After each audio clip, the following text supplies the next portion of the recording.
Sir आज पाहणी केली आहे, काय या ठिकाणचा आढावा घेतला आहे आपण, काय काय परिस्थिती आहे इथे आणि कामाची गती कशी होती?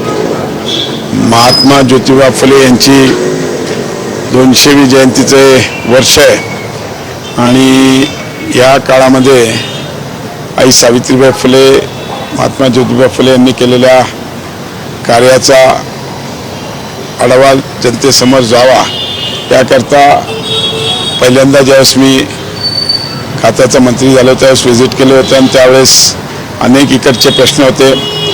त्यावेळेस माननीय मुख्यमंत्री देवेंद्र फडणवीस साहेब आणि तत्कालीन मुख्यमंत्री एकनाथ शिंदे साहेब या दोघांच्याबरोबर चर्चा करून ह्या बिडेवाड्याचा विकास व्हावा म्हणून मी प्रयत्न केला होता. त्यावेळेस त्याची सुरुवातही झाली आणि आज बरंचसं काम हे चांगल्या स्थितीत आहे. आज आर्किटेक्ट आणि महापालिकेच्या अधिकाऱ्यांबरोबर चर्चा झाली.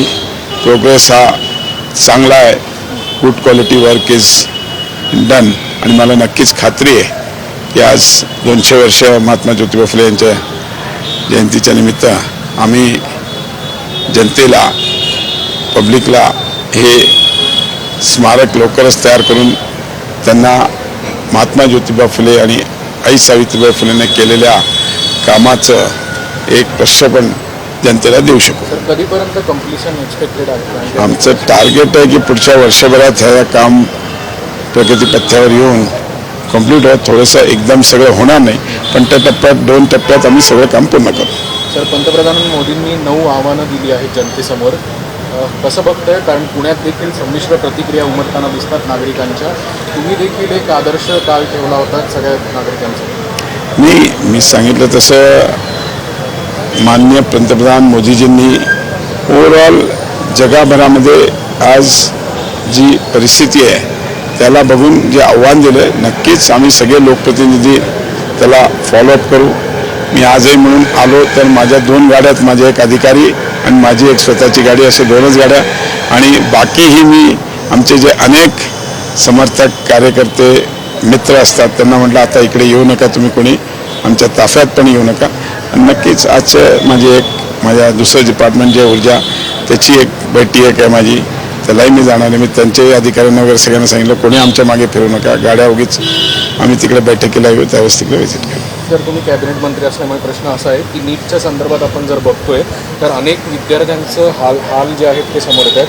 22 लाख विद्यार्थी जरी देशात असले तरी महाराष्ट्रात सुद्धा या विद्यार्थ्यांचा आकडा मोठा आहे. त्यामुळे पुन्हा एकदा परीक्षा द्यायची वेळ या सगळ्या विद्यार्थ्यांवर आलेली आहे. राज्य सरकार या सगळ्या विद्यार्थ्यांना एक काय आवाहन करेल? मी कालच आदरणीय मंत्री चंद्रकांत दादांबरोबर चर्चा झाली. उद्या आमची कॅबिनेट मिटिंग आहे. त्या कॅबिनेट मिटिंगमध्ये आम्ही त्यांच्याशी चर्चा करून नक्कीच त्याच्यात मार्ग काढू. सर, PCSच्या प्रकरणात ज्या आरोपीला आश्रय दिला होता संभाजीनगरमध्ये, त्या आरोपीचं घर जे आहे ते आता बुलडोझरनी पाडण्यात आलं आहे. अशी कारवाई महाराष्ट्रातल्या अनेक केसेसमध्ये देखील अपेक्षित आहे असं वाटत नाही? 100% यापुढे कोणीही जर देशद्रोही ॲक्टिव्हिटीला सपोर्ट करत असेल तर तो किती मोठा माणूस असो त्याला सपोर्ट केला जाणार नाही.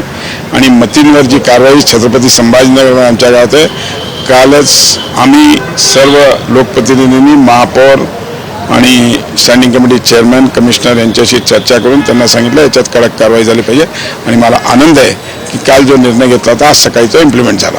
तुमच्याकडे PA म्हणून कार्यरत असलेले जे कारंडे आहेत त्यांनी त्यांच्या पत्नीवर केली आहे, चौकशीचे आदेश देखील तुम्ही दिले आहे, पण आता नेमकी प्रोसेसमध्ये काय काय आहे? असं आहे, एक तर ते 15 दिवस अगोदरच माझ्याकडून सोडून गेले होते. त्यांना मला असं वाटलं होतं की त्यांना दुसरीकडे कुठेतरी बेटर अपॉर्च्युनिटी, पण नंतर हे कळालं की ते मानसिक थोडेसे आणि त्यांच्यावर कडक कारवाई करून मी ऑलरेडी CPंशी बोललो आहे, अमितेश कुमारजींची, की त्याच्यावर कडक कारवाई केली पाहिजे. कुठल्याही प्रकारचा आमचा PA किंवा आमच्या OSD असल्यामुळे त्याला कुठल्याही प्रकारची सूट देऊ नये. आणि नक्कीच आमचा प्रयत्न राहील की माझ्या जी भगिनी आहे तिला न्याय मिळण्याकरता आम्ही पूर्णपणे प्रयत्न. कुटुंबियांनी काय अपेक्षा व्यक्त केली आहे? कारण त्यांनी अनेकदा पैशांची मागणी केली होती असं देखील कुटुंबियांचं. हे मला त्यांचं वैयक्तिक याच्याबद्दल माहीत नाही, पण मी सांगितलं तसं माझ्या त्या भगिनीला न्याय मिळाला पाहिजे याकरता मी पोलीस कमिशनर अमितेश कुमारजींशी बोललो. त्यांना सांगितलं की याच्यात कडक कारवाई करा. Thank you sir.